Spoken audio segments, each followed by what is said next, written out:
김민수 대표, 차영수 소장 나와 계십니다. 안녕하세요. 안녕하십니까. 네. 동네방네 소문 다 내셨대. 주식 샀다고. 어제. 아이 그거 그냥 소문이 아니고요. 네. 방송하다가 방송하다가 네, 어떤 뷰를 또 각도기 또 집요하죠. 예, 집요하지. 예, 그러셔서 뭐 또 네. 카톡에서 이렇게 조금 좀 얘기하다가 네. 그걸 바로 또 날리셔서 날리셨어? 예, 그래서 이제 뭐 그렇게 됐습니다. 뭐 전체 뭐 연금 보유하신 얼마 거예요? 갖고 하신지는 안 물어볼게. 그거는 뭐 비밀이니까 몇 프로 그래 사셨어요? 잠시만요. 저는 그 소식을 네. 그렇게 어제 방송을 못 봤거든요. 방송에서 본 게 아니라 오늘 이제 오전 방송하고 잠깐 쉴 때 네. 침대에 엎드려 있는데 네. 그런데 제 귀로 들어오더라고요. 그러면서 딱 장을 보니까 보통 침대는 누워 있는 데 아닌가? 그렇죠? 맞죠? 맞죠? 정말 귀족들처럼 이렇게 누워서 이렇게 보시는 거예요. 아하. 꽃갈콘, 예. 꽃갈콘. 오케이. 깔끔. 근데 그렇게 소식이 들릴 정도로 김민수 대표의 매수 소식은 우리 시장을 강타했더라고요. 그러니까. 강타했대요, 대표님. 맞아요. 어제 2,380 찍고 그거 기술적으로 의미 있는 레벨이고 그 다음에 그동안 떨어지던 각도가 아주 뭐 폭포수 떨어진 거고 그다음에 투더문이 아닌 투더 나락 각도를 만든 다음에 짱대 연봉. 김민수 대표 같은 촉이면 어제 들어가죠. 어제 들어가면서 오늘 바로 이제 개장과 더불어 수익을 내면서 시작하는 그런 흐름이었죠. 오늘 아마 저거는 좀 썸네일은 조금 바꿨으면 싶네요. 약세장 진입했나는 약세장은 이미 진입했었고 지금 이제 오늘 썸네일은 이제 그러면 기술적 반등은 시작된 건가? 뭐 이런 정도로 썸네일을 달아야 되지 않나 싶은데 어떻게 생각하세요? 썸네일에 대한 저의 제 생각엔 의자를 가져와서 여기 지금 썸네일 만드시는 PD님이랑 같이 저희 회의할 것 예, 같은 느낌. 썸네일을 그런 거 말고 그런 거 아시죠? 뭐 버럭 소장님 화났다. 왜? 그냥요? 주가가 빠져서 그런 거잖아. 이제 예전에 김민수 대표님 그 이런 썸네일 있지 않았어요? 아유, 그거는 헝클머리님이 방송 어제 거 다 보셨구나. 80% 사셨다는. 역시 촉은 대단해. 촉새 같아서요. 아유 그래요. 이따가 또 우리 승희 아나운서는 또 오늘 누리호 아, 발사 성공 때문에 또 뉴스 때문에 가셔야 되니까 오늘은 9시에 칼같이 끝내야 됩니다. 네. 승희 아나운서 다음 2차 교신까지 됐대요. 2차 교신까지 2차 교신까지 네, 됐대요. 저희 다들 아시죠? 원래 9시까지 끝내야 원래 되는 겁니다. 9시까지. 네, 1분만. 저 때문이라 1분은 괜찮아요. 아, 예, 예. 네. 그래요. 왜 들어가셨어요? 누리호가 어떤 느낌에 어제? 누리호가 성공할 줄 알고요. 저는 좀 의외라는 생각이 들었어요. 왜냐하면 저는 이번 주에 대해서 어제 이제 그렇게 성이 안 좋았잖아요. 안 좋으면 그게 오늘까지 여파가 미칠 것으로 봤어요. 네. 그러니까 어제 이제 담보 부족이 본격적으로 발생을 했고 이제 금요일도 발생을 많이 했지만 본격적으로 진짜 소위 기겁을 할 정도로 어제 발생을 한 상태에서 그러면 오늘 메꾸지 못하면 수요일에 반대면에 나가거든요. 그래서 저는 이번 주 후반 정도 가면 턴하지 않을까. 한두 번 더 출렁거린 다음에 저는 그렇게 봤거든요. 근데 물론 이제 오늘 돌아서긴 해서 제가 본 게 잘못되긴 했습니다만 근데 진입하려는 용기까지 냈다라는 거 보면 김민수 대표의 촉은 정말 대단하다 저는. 이거는 정말 이건 뭐 단순한 얘기가 아니라 이건 정말 대단한 촉인 것 같아요. 현금이 많으면 그렇게 됩니다. 현금이 이 참을 수가 없는 언제 살까 하다가 그랬는데 어제는 그냥 딱 그거죠. 그냥 외국인 파생 보니까 참 심하게 장난친다 이런 생각이 들어서 그냥 어제 그냥 그냥 원래 약세장이 아무 이유 없이 빠집니다. 아무 이유 약세장은 없이. 원래 그런 거예요? 그냥 그 흐름이에요? 아니요. 네. 그러니까 이유 몇 가지 중에 아무 이유 없이 빠질 때가 더 무서운 거죠. 그렇죠. 약세장 여러 가지 모습이 있는데 미안해요. 아니, 약세장 모습이 있는데 뭐 이게 무슨 어떤 이유가 있어 빠지면 그 이유 때문이라도 하잖아요. 근데 그런 거잖아요. 갑자기 이제 밤에 혼자 있는데 갑자기 어디선가 무서운 소리가 들려. 이상한 소리가 들려. 근데 그 이유를 알고 나면 안 무섭잖아요. 근데 이유를 모를 때까지는 굉장히 무섭잖아요. 그렇죠. 그러니까 그런 거죠. 주식이 빠지는데 왜 빠지는지 아무도 몰라. 어느 걸 모르겠고 보니까 무슨 뭐 외국인들도 별로 뭐 꼼짝 안 하고 막 이러니까 그러면 더 공포스러운 거죠. 대표님도 비슷한 의견. 어제는 찾다 북한까지 들먹이더만. 그러니까요. 언제 북한 신경 썼다고. 북한 뭐 핵실험 어쩌고 이렇게 하면. 그러니까 그렇게까지 찾아내려고 했다라는 거 보면 쉽지가 더군다나 이제 신용 매물도 털리고 있는 것도 알고 있는 상황이었기 때문에 어제는 정말 공포 그 자체였는데 네. 그 용기를 냈다는 거 정말 아니 근데 이거는 대표님은 무슨 말씀하려고 하셨던 거예요? 밤에 네. 소리가 나잖아요. 네. 무슨 소리냐면 네. 냉장고에서 아이스크림 차는 소리였습니다. 아니 아까 저 그 탱크보이를 먹었다는 얘기했는데 네? 그 냉장고에 사다 놓고 어저께 먹었거든요. 아. 정말 맛있더라고요. 그러면 공포가 아니라 환희로 바뀌는 거죠. 그땐 한이었어요. 냉장고에 아이스크림 있다 이러면서. 근데 앞으로 저희가 여기 익숙해져야 될 것 같아요. 이런 그러니까 공포의 매수에. 아무 이유 없이 빠지기도 하고 이런 장에 좀 익숙해져야 된다. 그게 일단은 파생 포지션에 따라서도 이제 많이 움직이는 것도 첫 번째고. 그러니까 즉 지금 시장을 가지고 한국 시장에 대해서 외국인들이 전혀 안 들어오면서 하는 행태는 이렇습니다. 대표님 그런데 네. 죄송해요 말씀. 아유 말씀드리게 이제 말씀하세요. 대표님도 채권 시장 보니까 너무 장난치네 이러면서 그 떨어진 와중에 들어갔다고 하셨잖아요. 예. 그러면 개인 투자자들은 그런 걸 좀 잘 못 읽을 때도 있잖아요. 네. 그럼 저희는 어떤 기준을 가지고 이거 안 되겠네 하면서 그 빠지는 날 들어갈 수 있는 용기를 낼 수 있을까요? 만약에 인포맥스 라이브를 봐야겠지만 장이 닫힌 다음에 하니까 이제 좀 적응이 되시는군요. 네. 승희님, 예. 이런 모드 좋습니다. 이런 모드. 네. 시장은 힘들어도 네. 우리 승희 앵커님 보면은 그래도 환하게 웃을 수 있는 화요일에 그만할까요? 네, 예. 여기까지 하시죠. 예.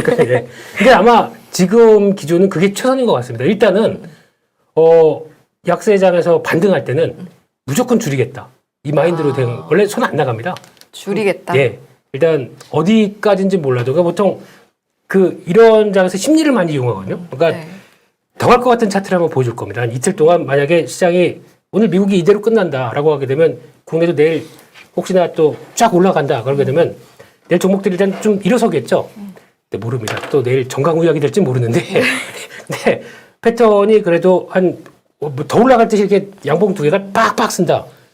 저거 쫓아가서 차트가 이쁘네. 그래서 남들이 살고 싶을 자리에 파시면 되고요.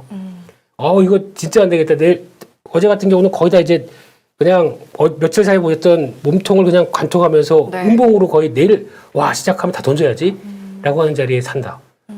라고 생각하시면 가장 좋지 않을까. 지금 장은 쉬운 장이 아니기 때문에 이렇게 김민수 대표처럼 그러니까 노하우가 있으신 분들은 네. 소위 감이 올 때가 있지 않습니까? 네, 모든 게 네. 사람이라는 게 이렇게 감이 올 수 있는 부분만 할 수 있는 영역이에요. 이걸 어떤 지표를 보고 들어간다? 어떤 상황 몇 프로 빠지면 들어간다? 이건 논리적으로 설명이 불가능한 영역인 것 그럼 같아요. 어떤 걸 추천하세요? 소장님 그냥 그러니까 일단 가만히 그걸 있자. 내가 감을 네. 못 느낀다라면 감을 못 느끼는 상황에서 이걸 억지로 하려고 하면 탈이 나죠. 그러니까 감을 느낄 수 있는 그 방법을 약간 힌트를 주신 건데 그럼 차 소장님은 혹시 힌트 주시고 싶은 게 있으실지? 탱크보이 되세요. 탱크보이요? 그러니까 탱크보이를 먹으면서 힐링을 하세요. 저같이 이런 감이 없거나 묵직하지 않은 사람은 굳이 매매하려고 할 필요 없어요. 오늘 저는 근데 굉장히 조금 의아한 게 뭐냐면 네.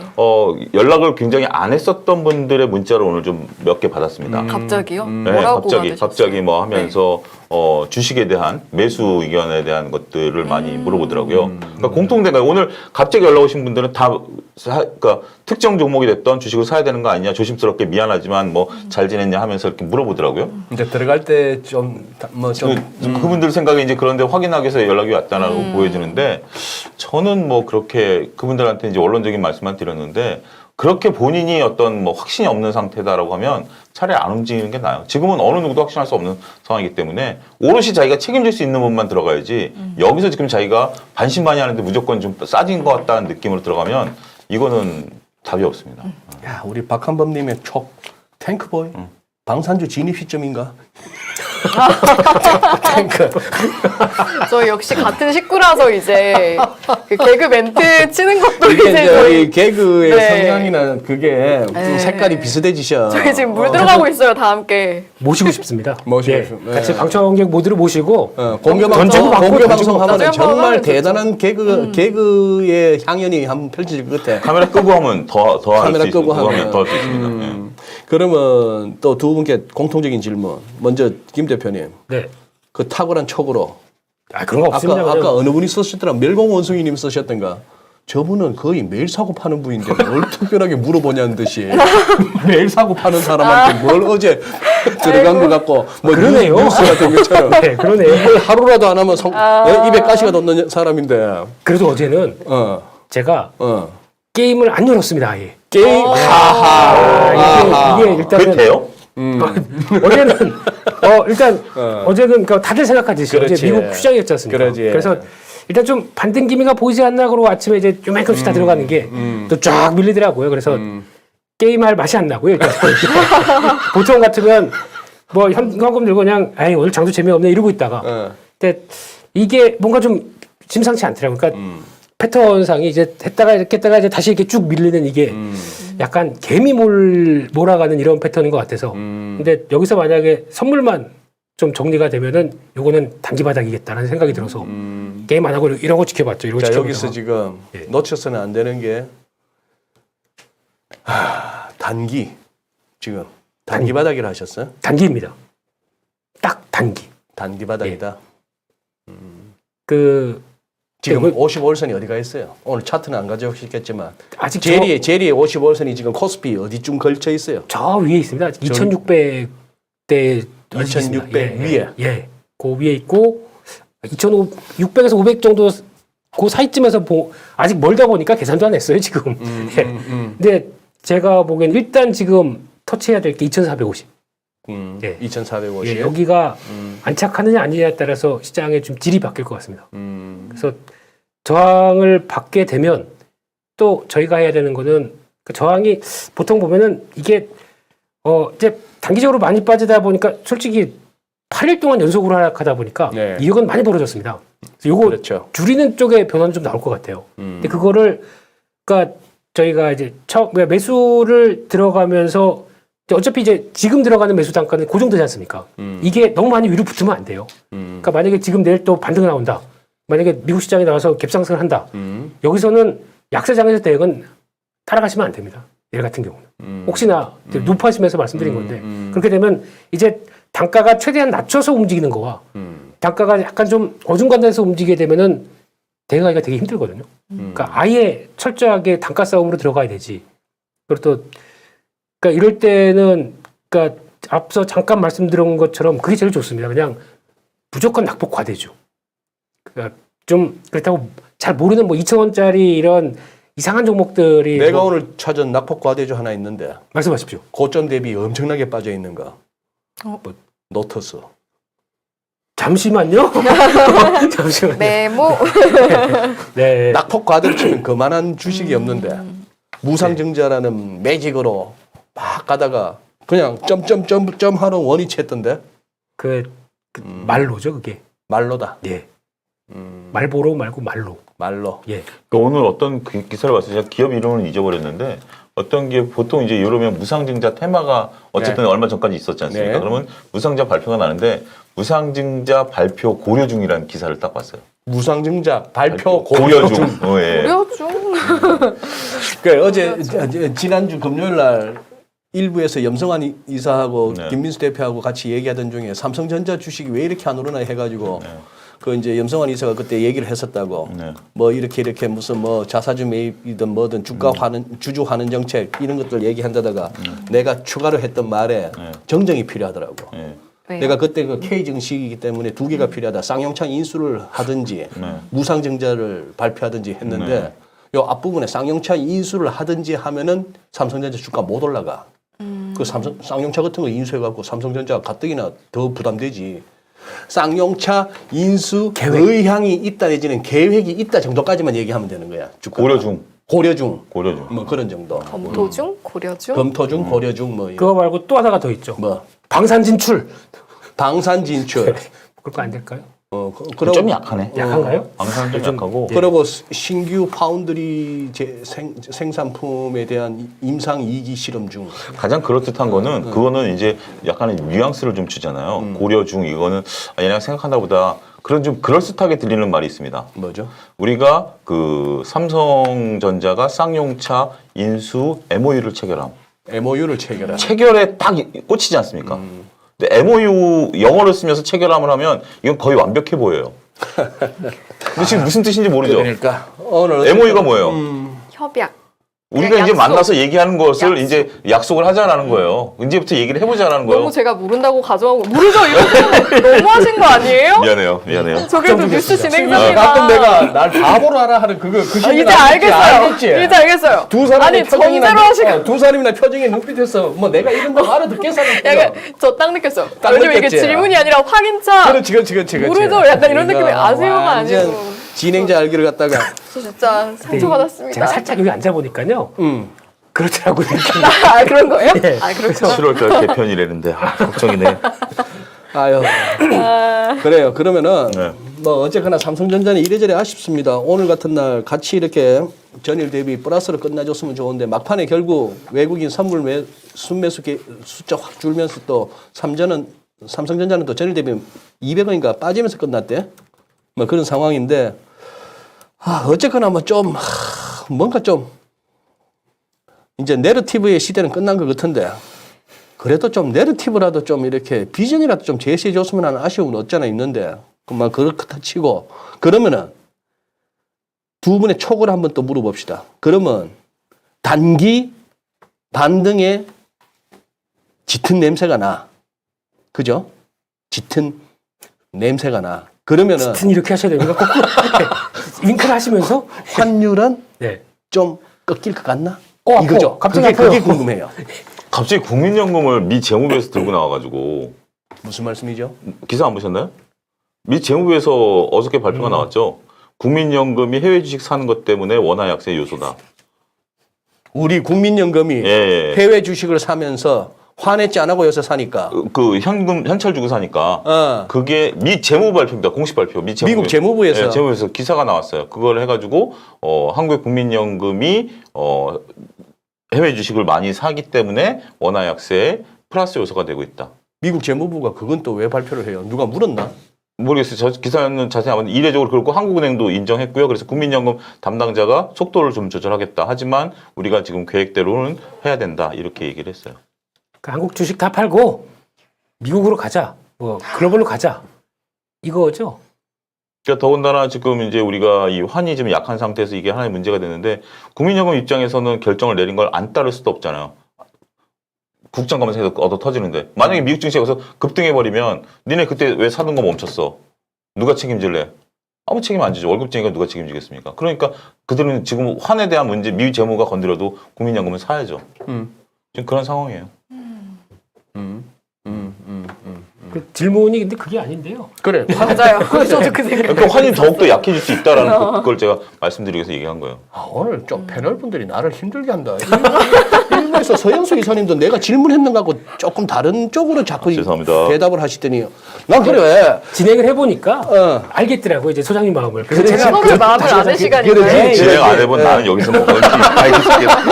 여기 이렇게 선 거주세요, 피디님. 이렇게 선 거주. 진행 안 해본 자, 진행해본 자. 진행은 세 명입니다. 여기로 모실게요. 네, 또 모실까요? 삐졌다, 여기로. 삐졌어. 진행 안 해본 자, 또 진행해본 삐졌어. 자. 아이씨. 그래. 내 방에서 내가 카메라 켜고 나 혼자 한다. 그래. 어떻게 보셔 환율?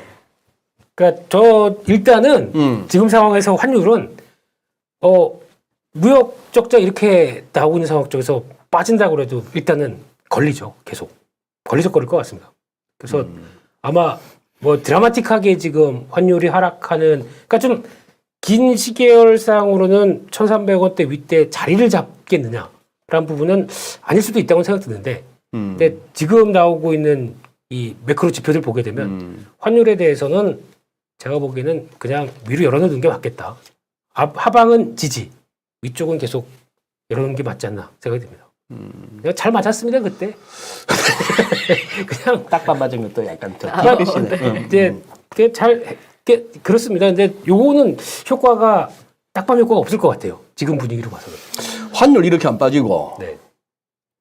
메뚜기 한철이라고 비행기 항공료는 그렇게 비싸게 받으면서 기내식은 스테이크 요만한 거 주고 그러면은 리오프닝 물 건너갔네. 우회 여행 가겠어. 이래가지고. 항공유가 좀 빠지면 3개월 단위로 우리나라는 이제 그 적용을 하죠. 3개월 평균으로 적용을 하니까 이제 여름 지나서 가을쯤부터 내려가겠죠. 여름까지는 끌고 가겠죠. 뭐를? 유리할증료를. 왜냐하면 항공사 입장에서는 여름까지 유리할증료를 받아야 기름값은 떨어져도 이미 기존께 반영이 되니까 유리할증료를 받으면 플러스가 되잖아요. 네. 그리고 가을부터 성수기 끝나고 나면 좀 낮춰주겠죠.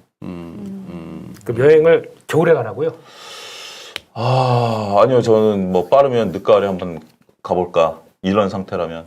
근데 아까 채팅방에서 어떤 분은 유가 이야기 좀 해달라고 하시더라고요. 저도 주변에서 차 끌고 다니던 지인이 차 팔아버릴 거라고. 근데 그 중에 유가도 한몫해요. 진짜 네. 기름값 너무 14만 비싸다고. 3천 원. 일요일 날 기름 넣었는데 네. 만땅 치니까 14만 3천 원. 평소에는 얼마였었죠? 평소에 좀 불이 들어온 상태에 넣었거든요. 네. 그렇게 이빠이 넣었을 때 제가 11만 원까지 넘었어요. 노 이빠 노 만땅 이빠이. 노 만땅 노 많이. 가득 가득인데 진행해 보니까 예, 이런 단어에 대해서 예, 죄송합니다. 민감해지더라고요. 이건 정말 여기 그 진행 안 해본 자 아주 하이레벨의 이빠이 근데 상당히 도전의식 느끼지, 지승희 씨. 우리 잘해야 돼. 그러니까 이거 굉장히 그러니까요. 순식간에 그러니까요. 훅 준비되어 있습니다. 더 열심히. 네, 말씀하시죠. 그렇게 나 14만 3천 원. 와. 똑같이 기름 가격 차이는데. 근데 오늘 오다 아쉽죠. 장중에 네. 나온 뉴스 쪽에서 저는 정유 쪽을 좋게 보는데 야, 이 얘기가 나올 줄은 진짜 몰랐습니다. 뭐가? 정부의 정유사한테 네. 고통분담금. 정부가. 예. 미국 얘기잖아요. 근데 우리나라 지금 얘기 우리나라도 오늘 얘기 나온 게 우리나라도 사실이고. 그거 나오고 장중에 유가가 확 정유업체들이 쫙 정유업체. 밀렸습니다. 네. 근데 이게 솔직히 모르겠습니다. 많이 보니까 뭐 얘기는 할 수는 있다고 하더라도 아직 뭐 확정된 건 없고 그런 얘기가 소문이 나고 근데 소문이 날 정도면 누가 흘렸겠죠. 뭐 그러다 보니까 이게 좀 있다가는 거의 공식화된 쪽으로 얘기가 나올 걸로 보여지는데 그래서 벌써 이제 애널리스트가 분석한 게 좀 나오기 시작하더라고요. 네. 그래서 야, 근데 이렇게 나올 줄 몰랐어요. 그래도 자본주의 국가인데. 근데 모르겠습니다. 그래도 그러면서 만약에 뭐 리터당 100원 이하 쪽으로 가닥을 잡는다라고 하게 되면 지금 뭐 대부분의 업체들 SK이노베이션이 한 2,800억, SOL이 한 2,300억 정도, 그러니까 그냥 이 정도에서 뭐 지난 과거에도 한번 있었다고 하더라고요. 네. 근데 2018년도인가 15년도인가 한번 있었는데 그때 수준까지 같이 겸하게 되면 한 영업이익 2천억대 중반 정도, 이 정도는 일단 적어지는 게 감소해야 되는 게 아니냐라고 봤는데 지금 SOL 기준으로 2분기 실적 예상치가 애널리스트 기준으로는 한 1조 5천억대, 많게는 1조 중반대에서 이제 왔다 갔다 하는 정도. 그러면 그 중에서 한 2, 3천억이 빠지겠죠. 만약에 이게 그대로 반영된다라고 하게 되면 그러면은 상반기 중에 실적이 나오는 게 한 2조 7, 8천억대. 지금 시총하고 비교해 보게 되면 물론 예상치 못한 거다 보니까 악재죠. 근데 제가 보기에는 그렇게 큰 악재는 아닌 것 같고요. 네, 거기다가 이제 유가를 바라보는 입장은 유가는 일단 1597 소장님께서 더 잘하시고요. 유가? 네. 유가는 큰 그림은 이제 맞아가는 것 같은데 뭐 자세하게 뭐 이제 환율 분석하는 거 이런 거는 한번 말씀 한번 해주시면 안 될까요? 환율? 네, 아니 환율 유가. 유가? 네. 뭐 유가는 어쨌거나 그때 그러셨잖아. 네. 지난 금요일만 하더라도 뭐 7월 15일, 16일 뭐 바이든 대통령 뭐 사우디 가서 빈살만 만난다고. 그때 제가 드렸던 말씀 기억나요? 그 7월 가봐야 한다고. 그렇죠. 네. 근데 주말에 바로 나왔잖아. 뉴스. 안 만난다고. 그냥 국제 회의에 참석하는 거지 빈살만 만나는 거 아니야. 그렇죠. 딱 그거라. 제가 나 찰 것 같으니까 내가 먼저 찼어 이 얘기야. 뭐 그런 건데. 가서 망신 나가느니. 뭐 예. 그런 상황인데. 예. 그래 뭐 잘 빠지겠습니까? 잘 빠지겠는데 환율 모르겠어요. 저는 뭐 기술적으로 접근하자면은 조정 좀 받아주고 지수가 뭐 2,600에서 멈출란지 2,450이 일단 고비를 하셨고 네. 그 다음에 2,600까지 트라이하는 그런 어떤 반등이 나오는 와중에 1,250 정도까지라도 이렇게 환율도 좀 가주면은 같이 결이 맞지. 네. 결이 맞는 그런 그림이 될 것 같은데 그리고 기술적으로 보더라도 지금 사실 달러 쪽은 다 달러 인덱스로 보나 뭐 달러엔을 보나 우리 돈 보나 다 과매수 국면이 좀 오래 갔죠. 네. 조정 받아주는 게 맞는데 지금은 평상시 같은 그런 어떤 그게 아니라서 맞습니다. 그래서 이제 수목 이틀 동안에 파월이 또 어쨌거나 또 얘기를 하는 거 아니에요. 하원이 먼저인가 상원이 먼저인가는 몰라도 어쨌거나 이틀 하지만 결국 첫날 하는 말에 내용은 다 들어가 있으니까 그때 파월이 또 뭐라 하는가에 따라서 이 반등 시도하던 증시가 힘을 받는지 거기서 또 역시 안 되네 하려는지 그게 그거 되면서 환율도 뭐 달러 인덱스 기준으로 105를 넘느냐 그리고 달러엔이 확실하게 135를 돌파하느냐 여기에 따라서 우리도 근데 지금 계속 1,300원을 염두에 둔 어떤 당국의 스무딩은 계속 되는 것 같아요. 뭐 지금 그거 안 할랍니다. 제1감은 환율도 좀 하락 안정, 하향 조정, 지수 반등과 더불어 이게 제1감인데 그 1감대로 갈지 안 갈지를 갖다가 뭐 선입견 안 갖고 그냥 대응하겠다 이런 쪽입니다. 유가도 한번 여러분 보면 만약 여기서 유가 조정을 받으면 김민수 대표께서 SO일과 SK이노베이션을 잘 말씀해 주셨는데 회계 구조가 다릅니다. 두 회사가. 어디하고 어디가요? SO일하고 SK이노베이션하고 그 재고 자산을 평가하는 회계 기준이 다르더라고요. 그러니까 이제 SO일 같은 경우 선입 선출법을 쓰기 때문에 유가가 올라갈 때는 이렇게 이익을 막대하게 구가할 수 있죠. 몇 주 전에 무조건 선입 선출해야 근데 제가 잘못 알았어요. 그거 정정하겠습니다. 정정하겠는데. 디테일이 약해. 그때는 뭐 전부 뭐 근데 저는 원래 선입 선출로 원래 규정상 그렇게 돼 있는 걸로 제가 배웠는데 IFRS가 계속 바뀌거든요. 조금 수정이 돼 있다가 들어가는데 SK이노베이션 같은 경우 평균법을 쓴답니다. 지금. 평균법. 네, 평균법을 쓰고 있기 때문에 올라갈 때 좀 덜 반영되지만 내려올 때도 덜 반영되는 거죠. 근데 선입선출법은 내려올 때는 오히려 악재가 돼버리는 누가 거죠. 선입 선출을? SO일이요. SO일이 선입 SO일은 선입 선출했으면 지금은 실적 좋겠네. 실적이 좋은 거고 이제 꺾일 때 이제 실적이 유가 꺾이면 이제 힘들어지는 거고 그 대신 SK이노베이션 같은 경우는 나름대로 좀 상대적 선방을 그러니까 어차피 이게 그 회계를 그냥 평가하는 거잖아요. 평가하는 거기 때문에 그런 부분들이 있다. 이건 제가 정정해드리겠습니다. 예. 매번 금요일 날 발언했던 거 화요일 날 확인하고 화요일 날 얘기했던 거 금요일 날 확인해야 돼. 정말 디테일이 약해. 예, 죄송합니다. 제가 이렇게 되면은 진행하는 입장에서 너무 힘들어요. 죄송합니다. 그것도 진행을 해본 사람이 알아. 죄송합니다. 여기 이렇게 해가지고 여기 블라인드 처리해가지고 저는 안 나오겠습니다. 예. 블라인드 처리하겠습니다. 예. 아까 참 어느 분이 네네. 우리 성희 아나운서 네. 뉴스 진행 때문에 이따 나가셔야 된다 했더만 어느 연합인포맥스 뉴스 연합뉴스 TV. 연합뉴스 TV 네, 연합뉴스 TV 네. 여러분들 이렇게 하시면은 YTN 앞에 나오는 거 연합뉴스 TV 23번. 23번. 네, 23번입니다. 공중파보다 최고죠. 그러죠. 네. 연합 화이팅. 차 소장님 디테일이 신경 씁시다. 악마는 디테일이 있다고요. 크리스티에스님. 네. 악마 잡으러 가야 되는데. 네. 예, 알겠습니다. 아유, 저기 지금 차 소장님 뭐 하나 준비해 오셨네. 신용 매매. 지금 신용 어떻게 좀 이번 주에 좀 줄었습니까? 와. 너무 가슴이 쓰라립니다. 이 데이터 보고. 조금 청산이 됐어요? 오늘자로요. 오늘자. 그러니까 그 정산 기준이니까 딱 20조에 걸렸습니다. 코스피 코스닥 합쳐 20조. 20조? 네. 한 지금 최근에 나온 신용 잔고 데이터 보면은 수직낙하입니다 지금. 그냥 반강제 소장님이 말씀하시겠지만 이 가슴 아픈 현실이 또 근데 이거를 주도를 해요 외국인들이. 그렇죠. 예, 한번 끝장을 보자. 그러니까 이래야 반등이 나오거든요. 사실 좀 냉혹한 시장의 속성이 그렇습니다. 그렇게 신용 레버리지가 청산되면서 폭락이 나오고 그래서 매물이 소화되어 버려야 V자 반등이 나오지. 이거 버티고 끝까지 항복 안 하면은 항복은 안 해서 급락은 없는 대신에 반등이 없어. 2020년 3월 달에 그랬죠. 신용 털리고 일주일간 털리고 반등했죠. 15일. 2020년 3월에도. 네, 3월에 그랬죠. 그러면 신용매매 조금 공부시켜 주시려고 잠깐만, 예, 잠깐만 제가 뭐 이렇게 오늘 뭐 신용매매 얼마나 나간다는 게 아니라 이 개념을 좀 아시고 그렇죠. 신용매매가 얼마나 속에 칼을 품고 있는지 그 전까지 말씀드리도록 하겠습니다. 네. 뭐냐면 일단 신용매매 간단하게 제가 짧게 간단하게 설명드릴게요. 이게 자료 다 올라와 있으니까 여러분들 다운받아서 보시고요. 우리가 이제 증권사 외에서도 빌리는 돈들이 있는데 이건 제가 오늘 거론하지 않겠습니다. 증권회사에서 일단 어쨌든 내 돈 아닌 걸로 살 수 있는 방법은 미수, 담보대출, 신용 이렇게 세 가지로 나눌 수가 있는데요. 미수라고 한다면 우리가 이제 월요일 날 주식을 사면 내 계좌에서 돈이 수요일 날 빠져나가고 그때 주식을 바뀌는 거거든요.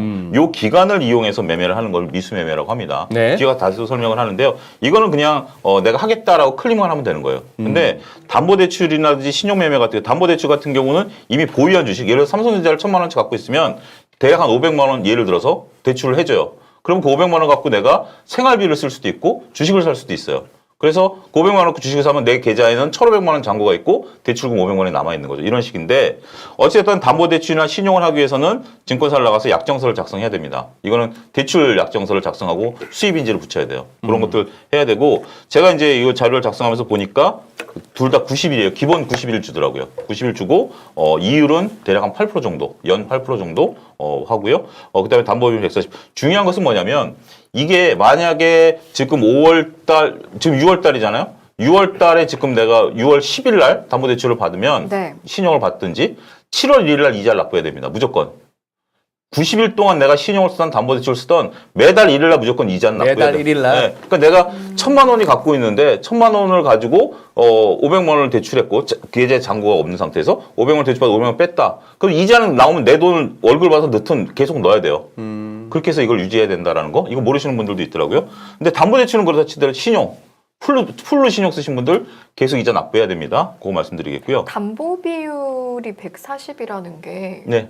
어떤 의미인지 제가 정확히 요거는 이해가 안 계산이 됐어요. 이제 굉장히 복잡해집니다. 그냥 요렇게만 그냥 이해하세요. 요거를 손으로 계산하면 굉장히 어려운데 왜 네. 그러냐면 이 표 때문에 그래요.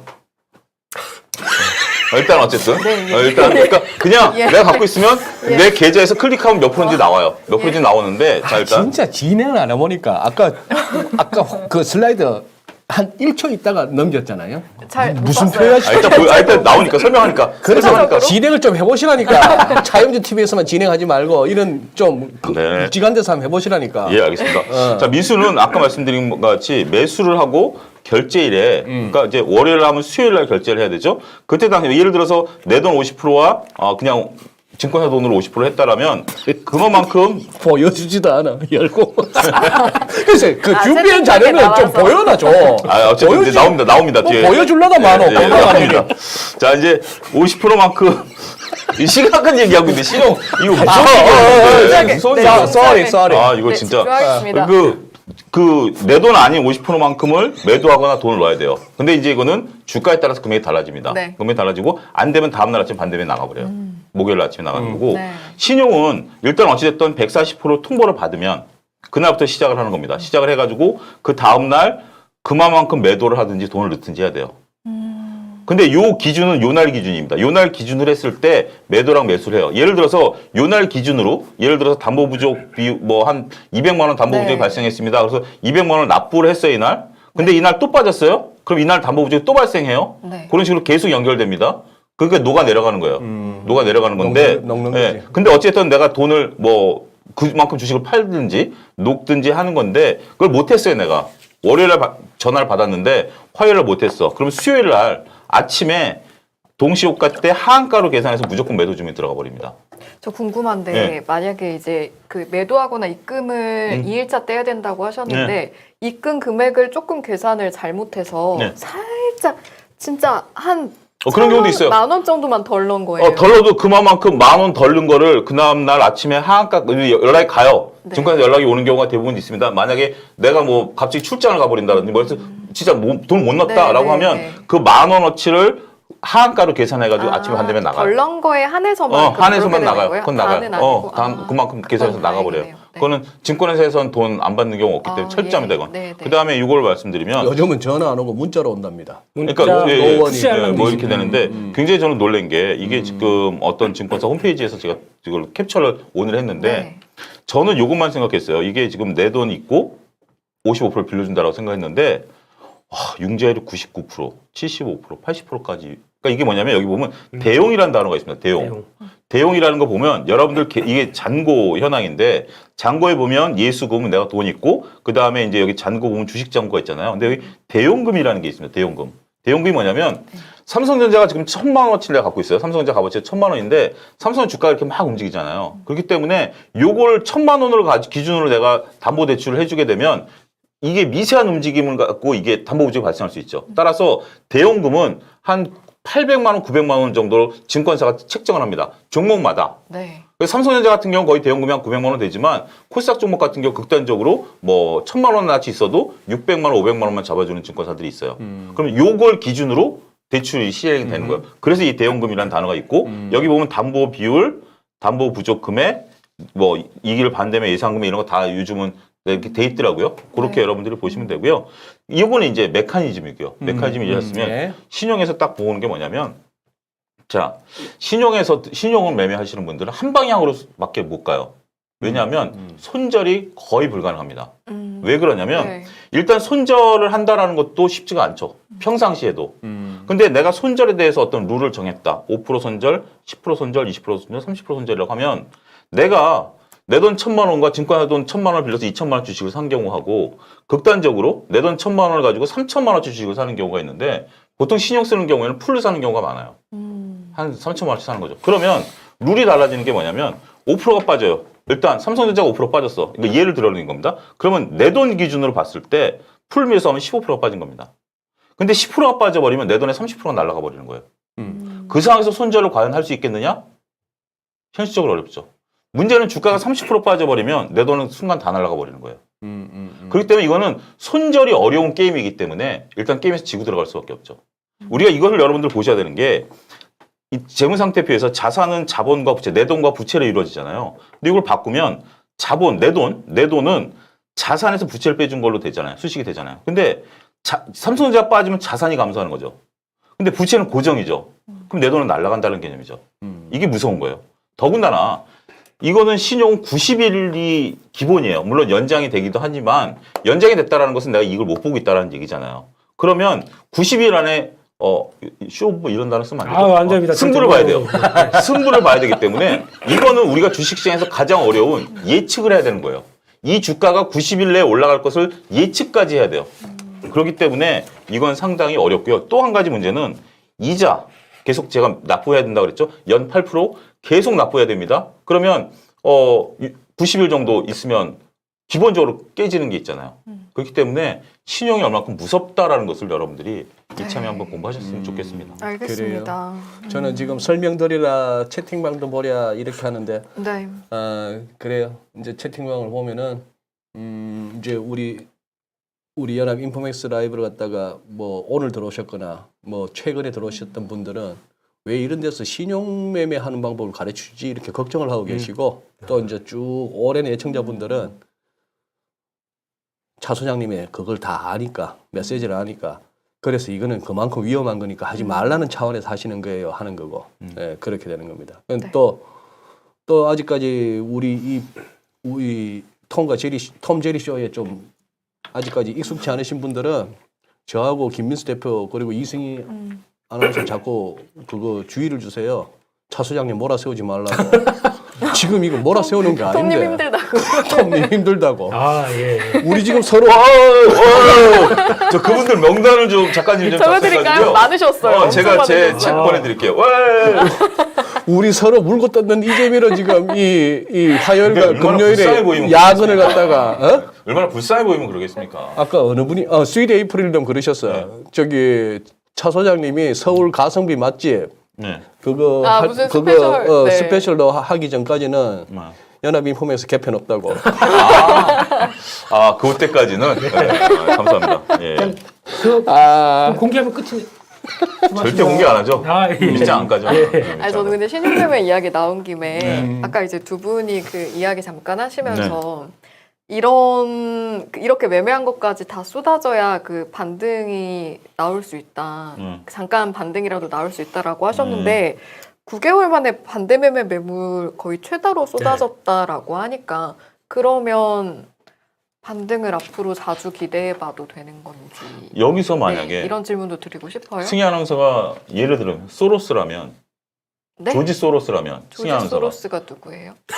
죄송해요. 근데 진짜 몰라서요. 소로스는 헤지펀드 매니저인데 뭐냐면 네네. 멋진 이제 질문이죠. 네네네. 그쪽은 아킬레스건에다가 그러니까 이제 취약한 데다 돈을 걸어버려요. 이 나라가 망할 것 같으면 이 나라 망하는 데다 돈을 걸어버려요. 많이 먹으려고. 그러니까 그러면 이제 건가요? 이게 지금 우리가 버티기 힘든 데다가 더 때려버리면 이게 확 주저앉으니까 그게 돈을 챙기는 스타일이에요. 네네네. 근데 어떻게 보면 우리가 소로스를 욕한다 하더라도 어떻게 보면 돈이 갖고 있는 냉혹함일 수도 있죠.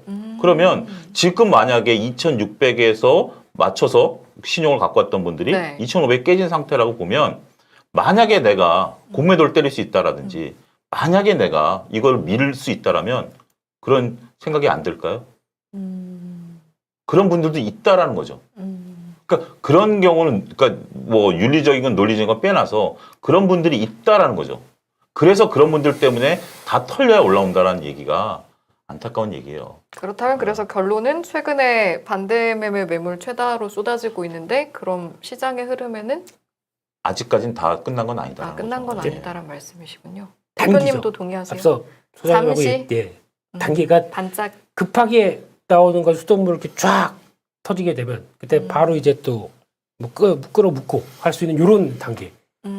흐름 자체가 슬금슬금 올라가는 게 아니라 그냥 근데 잠시. 이제 지금부터가 중요합니다. 지금부터가 시장의 방향이 일단 한숨 돌렸고 거기서부터 이제 그러니까 원래 그러니까 아까 소장님 말씀하신 거 적극 동감하는 게 지금 일상적인 패턴이라고 하면 이렇게 급하게만 밀리잖아요. 네. 그러면 이제 반등 나옵니다. 그것도 뭐 그 심리는 완전히 죽어 있는데 그 죽어 있는 심리를 타고 팡팡팡 하고 올라옵니다. 올라오는데 이게 이런 패턴들이 나오는 게 일반적인데 제가 보기에는 그렇게 안 나올 수도 있는 심리나 지금 매크로 분위기가 다 그쪽으로 몰아가고 있기 때문에 네. 나온다고 하더라도 여기 한계가 어디냐를 지금 제일 체크해야 될 것 같고요. 근데 그 분위기 봐서 그냥 이틀 그냥 강하게 움직였다. 그러면은 지금 가장 먼저 해야 될 거는 좀 내 계좌에 약한 거 정리하시는 게 좋습니다. 지금은 알겠습니다. 약세가 이거를 지금 인정을 못 하세요. 지금이 약세장이다라고 하게 되면 아니 무슨 벌써부터 이제 그러니까 약세장 그래 약세장이 뭔데라고 이제 물어보시는 것부터 이 내용들을 쭉 얘기를 드리면은 이거 그러니까 지금 강세장에 그러니까 어떻게 보면은 사기만 하면 꼭 올라갔던 거에 대한 마인드가 아직 있기 때문에 네. 반등도 나오게 되면 V자 반등 강하게 나올 것이다 이것만 생각을 하시는데 시장이 이제 그게 그런 상황들이 지금 다 끝났거든요. 네. 많이 그러니까 금리라는 걸 통해서 어떤 좌표들이 바뀌어 있습니다 지금. 근데 그 금리가 무지막지하게 지금은 연준이 얘기하는 것처럼 2% 갈 때까지 그냥 앞만 보고 가겠다는 입장이다 보니까 이게 이제 경기를 건드리는 거예요 지금 자꾸. 네. 그러면 시장이 그 금리만 보고 그냥 움직인다고 하더라도 아직 갭이 많이 남아 있는데 네. 이거 걱정하기 시작하게 되면 저희가 알고 있는 뭐 V자 반등의 강도나 세기나 이거는 미약할 수가 있거든요. 네. 그리고 과거에 V자 반등이 나타났던 사례들을 보게 된다면 우리가 이제 2020년 3월이라든지 아니면 그 전에 서브프라임 사태라든지 이럴 때 V자가 나왔어요. 근데 그건 뭐냐면 정상적으로 흘러가던 경제 상황에서 외부적인 변수가 일시적으로 딱 충격이 왔을 때 이거 뭐지 했을 때 푹 빠졌다가 다시 올라온 거였거든요. 근데 지금은 단기간에 차트도 급등을 해버렸고요. 2020년, 21년 급등을 했고요. 이 기간도 짧아요. 짧은 데다가 두 번째는 이게 지금 뭐 외부적인 물론 이제 외부적인 그 갑자기 원자재가의 급등이라든지 이걸 외부적인 요소로 보느냐 안 되는 논쟁이 될 수 있습니다만 어떻게 보면 경기가 꺾이면서 경기 하나의 흐름 순환 과정에서 나오는 것이기 때문에 그리고 여기서 V자 반등이 나오기 어렵다라는 것 중에 하나가 뭐냐면 우리가 2020년에 증시가 올라갈 때는 공매도도 없었고요. 네. 그 다음에 위에 단에 있는 매물대들이 없었어요. 삼성전자가 4만 전지에서 9만 전자 갈 때, 삼성전자가 5만 원, 7만 원 갈 때 밑에 산 사람들이 팔았지만, 자 내가 8만 원 샀는데 8만 원 오면 팔아야지라는 것들이 없었어요. 그런 상황이었지만 지금 올라갈 때마다 나 이제 원금만 오면 주식 안 벌래 하는 사람들도 분명 계시거든요. 그런 분들의 매물을 소화해주면서 가야 돼요.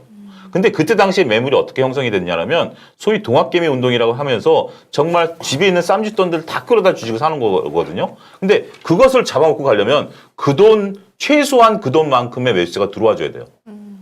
그래야 논리적으로 맞죠. 네. 근데 지금은 그럴 상황이 안 보이기 때문에 여기서 김민수 대표가 자꾸 단기라고 강조하는 이유가 거기 있다라고 설명을 드릴 수가 있겠죠. 알겠습니다. 음. 네. 어쨌거나 우리 아까 우리 승희 씨의 네. 조지 소로스가 누구예요는 굉장히 파장을 일으키고 있어요. 파장을 일으키고 있는데 그렇게 하셨어야죠. 조지 모르시죠? 이렇게 조지 소로스가 지금 저도 검색을 들어가 보니까 여기 이제 유대인이지만 이제 헝가리 태생인데 1930년생이에요. 네. 1930년생이면은 70 플러스 20이니까 92 우리 나이로 93, 네. 93세. 자 지금 우리가 몸담고 있는 시장이 이렇습니다. 아직도 조지 소로스 93세에 그리고 80대 후반, 90대 초반에 워렌 버핏, 찰리 먼거 이런 사람들이 있고 여전히 시장에 강한 영향력과 또 구루라는 어떤 그걸 받으면서 그래 있고 그 다음에 소로스가 누구예요 하는 우리 승희 씨 같은 세대도 같이 있는 거예요. 그런데 지금 승희 씨의 여기를 가지고 아까 어느 분이 있더라 내가 까먹었는데 참 야 우리 승희 아나운서 예능감 있다. 그 예능감으로 가지고구나. 예. 사랑합니다. 사실은 알고 있었어요. 그래서 그래요. 근데 소로스의 재기, 죄송합니다. 말씀. 지금 이게 지금 이 시장이 참 그거 한 겁니다. 그래서 평생 무서운 인플레이션을 갖다가 한 두세 번 겪어봤던 소로스와 그 아래 세대와 내 태어나서 인플레이션하고 들어본 적이 없는데 하는 거 하고 금리라는 것은 항상 뭐 1, 2% 내외야 되는 거 아니야? 라는 세대와 두 자릿수의 금리를 갖다가 겪어본 세대가 지금 같이 공존하고 있는 거예요. 그러니까 지금 이 시장이 그러니 모두를 참 이렇게 다 납득시키거나 모두의 공감을 얻기가 참 힘든 시장이라. 어쨌거나 뭐 그런 상황이 되어버렸네. 지금 어쨌거나 김민수 대표의 비유는 여전합니다. 이 장이 완전히 이 약세장이 끝났다고도 보지도 않는 와중에 그러나 트레이더로서 또 그 기회는 놓치지 않겠다는 것이고 그런 상황인데 조금 종목으로 들어가 가지고 지금 오늘 뭐 누리호 발사 성공했다. 이따 그냥 23번 우리 또 승희 아나운서 진행하는 뉴스를 통해서 네. 확실하게 보겠는데 전 세계에서 7번째? 5번째? 7번째. 성공한 게? 예. 네. 그런 식인데 네. 그렇다고 해서 뭐 어떤 관련주들 주목되나 이거 아마 내일 우리 그 숱한 그 채널들에서 경제 채널에서 다 다룰 것 같아. 뭐 그렇다고 또 관련주가 그냥 시간의 상한가 종목들 쭉 추려보세요. 시간의 상한가. 예, 예. 그렇지, 오, 그렇지. 이거 그러면- 꿀팁인 것 같아요. 꿀팁 아니야. 아니에요? 여기 문자 보내는 애들이 내일 급등주 자기들은 다 알고 있다고 뭐 이렇게 네. 몇 개 적어주는 게 저거가 무슨 용 빼는 재주가 있는 게 아니고 장 끝나고 시간에 그냥 뭐 몇 퍼센트 올랐다 시간에 상한가 친 것만 한두 개 치면은 다음날 보면 다 올라가 있어 무조건. 그래 이 아들은 쉽지. 이야. 그래서 뭐 1,000만 원도 맡기고 2,000만 원도 맡기면은 그거 딱 한 달 내로 그냥 깡통돼. 아, 저만 모르고 다들 아시는 눈이 동그래지면서 지금 거였군요. 이렇게 미련 메커니즘이. 그래. 아, 그걸 이제야 저희가 인포맥스 랩을 1년 넘게 했는데 아니 이걸 소로스를 이제야 모르는데 알았다니. 그것도 이해해주지. 이쪽 시간의 세계는 시간의 몰랐대요. 상한가, 시간의 상한가로 나도 그냥 장사할까 싶어. 저 이진우입니다. 연합인포맥스 진행 좀 했던 그 이진우입니다. 제가 저 회사 하나 차렸는데요. 해갖고 시간에 한두 개만 하면은 그러면 답장이 옵니다. 뭐 버럭해봐 이러면서. 네가 이준우면 난 소로스다. 뭐 이런 답장 옵니다. 아이고 참네. 그래요. 뭐 그거는 시간에 상한가 친 거 중에 그거 하면은 내일 뭐 조금은 먹겠는데 그거보다도 전기료 이거 우회됩니까? 응? 한전기술도 급락하고 요 부분 그러니까 좀 한번. 한국전력의 전기료 인상과 함께 이제 파장이 좀 커지는 거죠. 이제 한국전력만 보게 되면은 솔직히 적자 저렇게 크게 뭐 23조 이렇게 두고 놔두면 안 되는데 예. 그러다 보니까 이제 일단 약간 조정한 뭐 조금 올리려고 하다가 좀 둔 게 한전 보고 자구안 좀 찾아봐라. 그러니까 뭐 그러니까 정부가 그렇게 하는 것보다도 좀 자구안 주면서 팔 거 팔고 정리한 다음에 그 다음에 뭘 좀 해야 항상 정치는 명분이거든. 좀 이게 있어야 되거든요. 그래서 그래야 국민들한테 올리는 거에 대해서 좀 명분이 있지 않겠느냐 뭐 이런 쪽이 되다 보니까 일단 지금 거론된 게 한전기술의 주식 처분 관련된 쪽에 뭐 이거 얘기 나온 것 같지도 않은데 이제 시장이 좀 이런 게 오버행이죠 어떻게 보면은 한전 갖고 있는 거 이제 한번 물량 나오는 거 아니야? 자구책 나올 때 이러다 보니까 급하게 밀린 건데 근데 이렇게 되면 또 시장에 나오는 반응이 또 나중에 보면 얼추 맞아가기도 하더라고요. 그러다 보니까 무시는 못 하겠는데 좀 그렇죠. 그러니까 요즘 정책적인 변수에 따라서 물론 정책적인 게 산업을 지원하는 것도 있겠지만 이런 식의 좀 약간 정부는 지금 상황에서 좀 비상 상황으로 많이 인식하다 보니까 이 특단의 대책들을 막 생각하면서 나오는 주가의 변동성도 커지는데 네. 중요한 거는 여기서 이제 그걸 생각하셔야 될 것 같습니다. 지금 전기료를 올리긴 올릴 것 같아요. 그러면 이제 가게는 뭐 그렇다고 쳐도 전기를 많이 쓰는 업종, 전기료를 인상으로 인해서 혹시나 영업 비용들이 조금 더 갉아먹을 수 있는 업종 같은 경우는 또 체크해봐야 되겠죠. 이제 이 뭐 얼마큼 올릴지 모르겠습니다. 뭐 3원, 5원 많은데 그래도 최저로 해라. 뭐 이렇게 하는 만큼 만약에 최저로 하게 되면 한국전력 그냥 이대로 갑니다. 뭐 해봐야 뭐 적자 23조에서 10조, 적자의 10조나 23조나 뭐 다 적자죠. 그러니까 아직 뭐 큰 변화 없이 한국전력에 대한 근데 이게 결국엔 다 소장님 돈이시고요. 제 돈입니다. 예, 세금이죠. 네. 그래요. 관련해서 차 소장님은 뭐 덧붙이실 말씀 전 전기료 없으세요? 부분에 대해서는 지금 그런 것 같아요. 이게 제 개인적인 부분은 대통령 당선되기 전에 이제 뭐 어떤 정치적인 공약, 그 원전과 관련돼서 이래서 한전이 적자가 누적됐다라는 뭐 이런 논리로 끌어오다가 결국 지금 전기를 올리려고 하니까 일단 가계 부담이 되죠.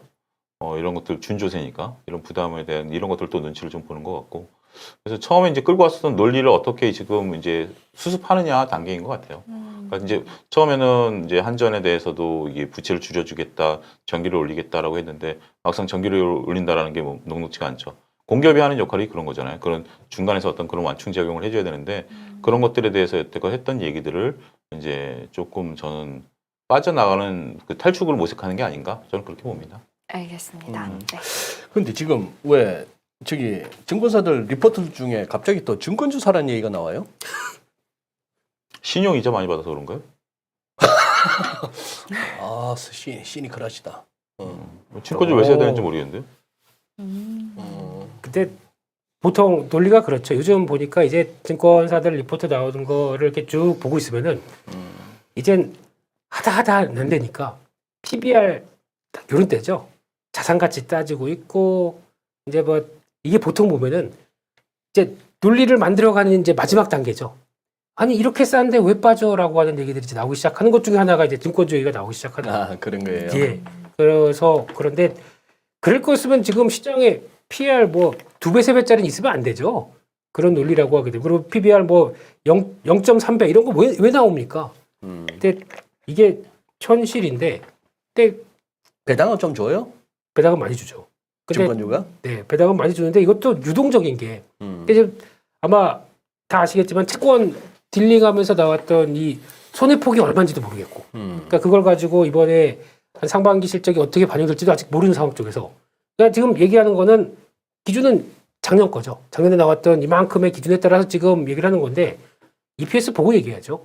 그냥 주당 실적 변화 보고 얘기되는데 그거에 대한 속도는 모른 채 그냥 무조건 그냥 싸다 사라. 일반 애널리스트분들이 좀 저는 급해졌다는 느낌을 좀 개인적으로 받은 게 어떤 다른 리포트를 보면서 적극 매수, 이건 말이 안 되는 가격 이런 말을 쓰더라고요. 근데 저는 애널리스트가 이런 단어를 쓴다라는 게 굉장히 왜냐하면 그분은 이제 말로 이렇게 글로써 우리들한테 얘기를 하는 거잖아요. 논리를 물론 자기가 이제 그렇게 하는데 이건 말도 안 되는 가격, 뭐 적극 매수. 뭐 이런 단어를 썼다라는 게 그러면 지금 반토막, 3분의 1 토막, 4분의 1 토막 난 종목 중에 저 고점 네. 그거는 말이 되는 가격이었나? 그때는 가만히 있었죠. 그때는 가만히 있었죠. 그리고 여러분들이 한 가지 보셔야 되는 저기 리포트의 팁을 한 가지 알려드릴게요. 네. 리포트를 보면 우리가 예를 들어서 뭐 어떤 A 종목 매수 이렇게 나오잖아요. 그리고 뭐 어떤 종목은 뭐 이렇게 나오잖아요. 그 매수 의견을 보면 우리는 어떤 느낌을 받죠? 사야 된다라는 이 애널리스트 어쨌든 애널리스트 말이 틀리든 간에 애널리스트는 이 종목을 사라라고 지금 얘기를 하는 거잖아요. 매수? 근데 리포트 제일 뒤에 가보면 진짜 요만했습니다. 글자 잘 안 보여요. 뭐라고? 저 같은 경우 안경 벗고 봐야 돼요. 예. 정말 작은 글씨로 예. 본 증권사의 매수 의견은 6개월 목표치입니다. 근데 항상 그 기간이 6개월 목표치예요? 증권사마다 다 달라요. 증권사마다 증권사마다 12개월 하는 증권사가 있고요. 6개월 하는 증권사가 있고요. 3개월 하는 증권사가 있습니다. 증권사마다 다 달라요. 그러니까 어쨌든 자기는 보통 6개월이 많아요. 6개월 안에 이 정도가 이렇게 갈 수 있을 거다라는 의견의 피력이지 이걸 지금 사라라는 의견은 아니다라고 정말 쬐끄맣게 이거 현미경으로 보시면 네. 보여요. 그리고 투자는 본인의 판단에 본인과 따라서 판단 뭐 이것을 뭐 이건 무단 너무 뭐 많이 발치하고 뭐 이런 들어왔죠, 그동안. 내용들 네. 경고 문구 금감원 문구 20초짜리 광고에 마지막에 한 1.5초 사이에 다 해버리잖아. 아까 제가 살짝 보여준 거. 원금 손실의 위험이 있습니다. 하고 똑같아요. 속도가 빠르죠. 그 이야기할 때는 맞아요. 보고 여러분들이 그렇게 그 리포트를 볼 때 이제 뭐 그런 걸 떠나서 근데 조금 말이 이렇게 언제 이렇게 애널리스트 분들이 자신 있게 이 주식을 적극 매수해야 된다라고 말씀하셨는지 참 저는 좀 씁쓸하더라고요. 그렇습니다. 아유, 다 먹고 살라고 그러는 겁니다. 모르겠어요. 그래. 자, 승희 씨 뉴스하게 보내드려야지. 금요일 만나기 전까지 주목할 이슈와 투자 전략. 먼저 제리 먼저. 주목할 또 같은 저 정친의 형님이 또 의회 정원도 있고 한데 어떻게 내다보셔? 네, 요즘에 종친 형님이 하도 욕을 먹고 계셔가지고 뭔 말씀이에요? 제롬 파월, 제리 같은 정치인의 제리. 집중을 안 하시네요. 그러니까 진행을 한번 해보시면 집중하게 돼요. 하늘 내일 다 듣게 됩니다. 제 생각에 오늘 클로징하기 전까지 계속될 것 같아요. 진행의 아니 굴레. 이거는 뭐 내가 볼 때는 한 6개월짜리인 것 같아요. 6개월짜리예요? 6개월짜리인 것 같아요. 6개월짜리인 것 같아요. 넌 안 해봤지? 난 해봤지롱. 이거 6개월짜리인 것 같아요. 그래서 근데 솔직히 이번에 제롬 파월 의장 나와서 할 얘기 뻔합니다. 지금 저희가 다 알고 있어요. 그냥 머릿속에 알고 있는 거 그대로 하실 겁니다. 근데 그거 가지고 시작이 예를 들면 뻔하죠. 예, 물가 목표치 2%다. 네, 그걸로 우리는 인플레를 낮추기 위해서 우리는 모든 노력을 다 할 것이다. 다 할 것이다. 소장도 하시고 저도 할 거. 그리고 거기다가 미국 경기는 견고하다. 고용 중심으로 견고하다. 노동시장은 여전히 타이트하다. 하다. 네. 잘하면 연착륙은 없을 수도 있다. 네. 없었으면 좋겠다. 없기를 바란다. 뭐 이런 거겠지. 그러니까 진행하시는 분요 감정을 너무 이입하시면 안 됩니다. 네. 없기를 바랍니다. 네. 네. 네. 그런 이번에 나오는 가르침을 주셨어요. 진행에 대한 두 번 해보고 이렇게 나오는 이거 좀 이상하네요. 아니 죄송합니다. 근데 훌륭하십니다. 네네네. 맞죠? 네. 네. 제가 드리고 싶은 딱 한마디 그겁니다. 뭐 반등은 들어올 텐데 만약 내일이라도 그러니까 만약에 최근에 그러니까 그나마 좀 베팅을 했다가 가격 보고 대응하는 입장이라고 하게 되면 지금 입장에서 이제 지금 얼마큼 반등한다가 아니라 징후를 계속 찾아야 되거든요. 그 징후 쪽에서 또 흔들린다 그러면 바로 가차 없이 나와야 됩니다. 지금 그게 제일 중요한 것 같고요. 그러니까 지금 저희가 보통 연준을 안 믿는다고 하는데 제가 드리고 싶은 얘기는 시장을 너무 믿지 마세요. 지금 시장을 너무 믿지 마라. 네. 시장이 다 이성적일 거라고 믿지 마십시오. 그래요. 이러다가 금세 돌변합니다. 근데 물론 반동도 언제 그랬는지 뭐 갭상승해서 확 나올 수도 있습니다만 그거라고 한다고 하더라도 이게 그러면 계속 갈 거라는 믿음이나 아니면 시장이 이만큼 또 반등 보여줄 거라고 생각했다가 다시 확 꺾게 되는데 이거 왜 우리나라 시장만 이래라고 하소연해도 어쩔 도리가 없거든요. 저희는. 그러니까 일단은 추종적인 입장이죠. 네. 김민수 대표 어제 매수는 믿어도 되나요? 제가 저를 못 믿는데 뭘 저도 몰라요. 내일 어떻게 될지. 참 저렇게 주옥 같은 멘트를 날리는 김민수 대표를 뭐 틱돌이라 그러고 척척거리고 이렇게 참 진짜 이거 진심이야. 나 민수 형 좋아해. 시장에서는 돈 많으면 형이야. 민수 형 좋아해. 저녁 드시러 오늘 민수 형 바다가 주스 쏘나? 조지 소로스보다 소보로를 더 좋아하시는 우리 차 소장님. 소로스의 재기이론은 여러분들 꼭 공부해 보셔야 돼요. 재기이론. 예, 왜냐하면 이럴 때 그건 굉장히 심리와 관련된 얘기라 그 여러분들 소로스 재기이론은 굳이 책 안 보시더라도 포털 사이트에서 검색하셔서 알겠습니다. 이해 부탁드리고요. 저는 이번 주 같은 경우 아직까지는 신용 불안 해소가 일단 관건이다라고 보고요. 그 다음에 저는 뭐 일단 얘기한 것처럼 파월 의장의 얘기도 주목을 해야 되겠지만 어제 저는 좀 섬찟했던 경험을 잠깐 좀 말씀드리겠습니다. 지금도 뉴스 기사가 다 떠 있는데 뭐냐면 대통령께서 어제 속보로 떴어요. 아침에 오전에 9시 한 10분쯤. 전 세계 고금리 근본 대처 방법 없다. 그랬죠. 뭐 출근길에 하신 얘기 떴다. 아니에요? 근데 그런데 어떻게 보면 뭐 방법이 우리가 생각해도 특별히 방법은 없는데 그래도 지도자께서 어떤 방법을 좀 찾도록 좀 강구를 좀 해주셨으면 좋지 않을까 그 점을 좀 말씀드리고 싶어요. 이런 어떤 직설적인 화법보다는 그래도 간접 화법을 좀 써주시는 게 좋지 않을까 그런 점도 말씀드리고 싶습니다. 왜냐하면 투심이 위축되니까. 근데 또 다른 면으로 생각할 것 같으면은 과잉 의욕으로 내가 경제수석인데 내가 부총리인데 뭐 해서 뭘 보여주겠다고 막 처음부터 해가지고 디립다 검증 안 된 어떤 뭐 경제 이론 들고 나와가지고 그냥 국가 경제를 대상으로 임상 1기, 2기를 거치는 거는 그것보다는 차라리 알아서들 하게 내버려 두고 뭐 하는 것도 뭐 그거는 생각하기 나름인 것 같습니다. 알겠습니다. 그래요. 자, 그러면은 김민수 대표는 자신도 믿지 못하는 단기 상승 배팅 포지션이 현재 보유 중이고 그렇죠. 지금 현재 보니까 유럽 증시 나쁘지 않고 유럽 증시 나쁘지 않고 예, 뭐 미국도 지수선물 흐름 나쁘지 않고 와, 달러엔이 136엔을 넘네. 와. 136엔을 넘고 지금 N1은 그러다 보니까 현재 오늘 종가 1293원 적용하니까 100엔당 950원도 하회하네. 이런 상황이면은 달러엔이 이런 식으로 가버린다면 우리가 내일 N1을 갖다가 지금 7, 8원 빠지니까 이걸 다시 올리려면 하다못해 이게 내일 1300원 트라이드 가능한데 증시와 외환시장이 굉장히 강하게 부딪히네요. 그리고 채권 시장도 들리는 얘기는 그래요. 이 정도 우리 국고 3년물, 10년물 이 정도 지금 금리면은 사실 돈 태울 만하거든요. 그렇죠. 근데 용사들이 없대. 최근에 하도 터져가지고 맞습니다. 아이고. 하도 터져가지고 이게 거의 무슨 뭐 딱총 내지 딱방 끄기 아니고 제대로 맞은 거야 이번에.